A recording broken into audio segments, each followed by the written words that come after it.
তোমরা কি জানো বন্ধুরা, এটা কি ফল বলে? এটা জঙ্গলের বুনো ফল। এই ফলটা দেখতেও যেমন খুব সুন্দর, খেতেও তেমন খুব মিষ্টি। এই ফলটি আমাদের এখানে বনে জঙ্গলের গাছে খুব ফলে, আর আমাদের এখানে গ্রাম বাংলার মানুষরা এই ফলটা খেতে খুবই ভালোবাসে। নমস্কার বন্ধুরা, কেমন আছেন সবাই? আমি খেয়া চ্যানেলে আপনাদের স্বাগত। আমি যেমন ছাদ বাগান করি, তেমনই আমার বাড়ির চারপাশে তো নানা ধরনের গাছ বসাই।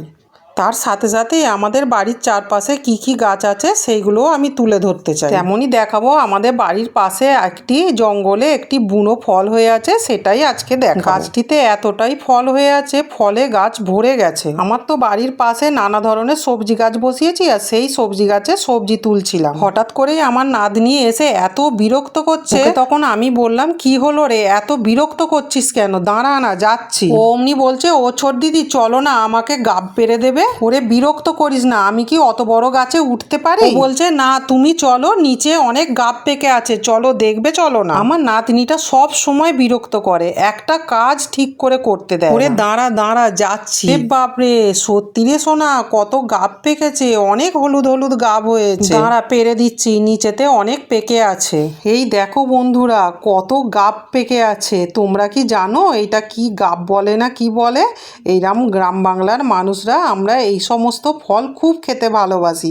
বাবা, আমি তো গাব গাছে উঠতেই পারছি না, আর গাবগুলোও পারতে পারছি না। গাব গাছে তো ঝোলাঝুলি করে একটু দোল খেয়েই নিলাম। ফলটি দেখতেও যেমন খুব সুন্দর, আর খেতেও খুবই মিষ্টি। আমার ভিডিওগুলো কেমন লাগছে বন্ধুরা? যদি ভালো লাগে একটু লাইক, কমেন্ট, একটু সাবস্ক্রাইব করে দেবে, কারণ তোমাদের সাপোর্টেই তো একটু এগিয়ে যাওয়ার চেষ্টা করি। ভালো লাগলেও বলবে, খারাপ লাগলেও বলবে কমেন্ট করে। বাবা, গাছ ভর্তি গাব হয়েছে, চলো গাবগুলো সব পেরে নি। অনেক গাব হয়েছে গাছে। গাছের ওপরের দিকে তো অনেক গাব পেকে আছে, নিচের থেকে তো আমি পারতেই পাচ্ছি না, আর গাছে তো আমি উঠতেই পাচ্ছি না। আর আমার নাতনি তো আমাকে বিরক্ত করে মারছে, ছোট দিদি গাব পেরে দাও, গাব পেরে দাও করে। গাবগুলো পাড়ার জন্য একজনকে ডাকলাম, একটু গাছে উঠে গাবগুলোকে পেরে দেবে। এখন এসে গাছে উঠতেই গাছটাকে যেই নাড়া দেয়, অমনি ঝরঝর করে গাব পড়েছে। আমরা তো গ্রাম বাংলার মানুষরা এই ফলটিকে বলি গাব। তোমরা কমেন্টে বলো তো এই ফলটির নাম কি? গ্রামে আরো নানা ধরনের ফলের গাছ হয়, যেমন মাদাল, করমচা,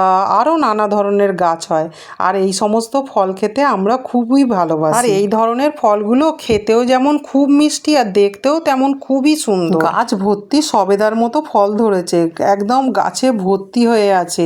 আর রাস্তার ধার থেকে লোকজনেরা গেলে আমাদেরকে জিজ্ঞেস করে, এটা কি সবেদা গাছ? আমরা বলি না গো, এটা সবেদা গাছ নয়। ওরা জিজ্ঞেস করে, এটা তাহলে কি গাছ? আমরা বলি কি, এটা গাব গাছ। গাব গাছ নাড়া দিতে, গাব পড়তে আমার নাতনির কি খুশি, অনেকগুলো গাব কুড়িয়েছে। ফিরে সোনা, এবারে খুশি হলি তো?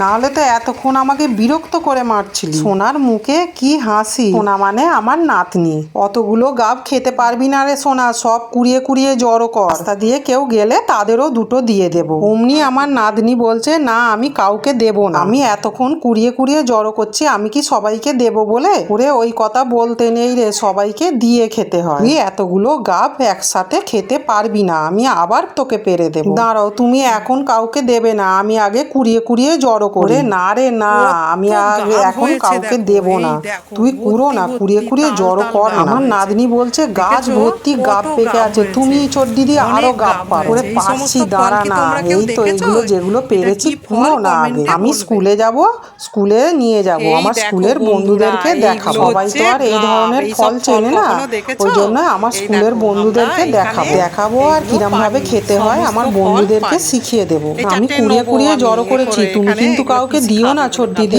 না না, দেবো না, সব গাব তোর জন্যই রেখে দেবো। এই সমস্ত পরিবেশে থাকলে শরীর মন দুটোই ভালো থাকে। টাটা বন্ধুরা।